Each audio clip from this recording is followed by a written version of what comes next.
kosher products, most kosher brands themselves, different than national brands from Kraft or Post cereals that might have a kosher certification, are always targeting. But kosher brands are primarily going after the Jewish kosher consumer.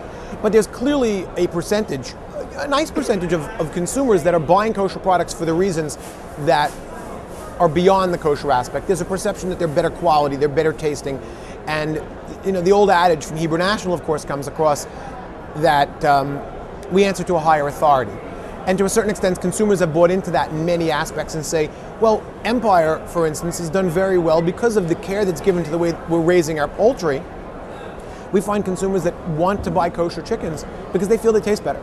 They feel that the process that goes into them. Very interestingly enough, Thanksgiving is coming, and if you take a look at a lot of cooking magazines and tips for Thanksgiving, they say one of the ways to make sure you have a juicy and a moist turkey is they tell people to brine their bird, to sit it overnight or for a number of hours in a salt solution, and it absorbs some moisture so that when you cook your turkey, interestingly enough, kosher turkeys have already done that. And they tell you don't need to do that. So you're finding consumers that take this kosher attribute, soaking and salting, which we've been doing for thousands of years as part of the process, and say, wait a minute, that helps your product retain moisture and retain flavor and juiciness, because we all know that you go to Aunt Sadie's house for Thanksgiving, you certainly don't want that dried out turkey breast. You want to know that she's either brined it or, of course, keeping kosher, has a kosher turkey, and that moisture is retained, and consumers outside the kosher market have found that to be a benefit.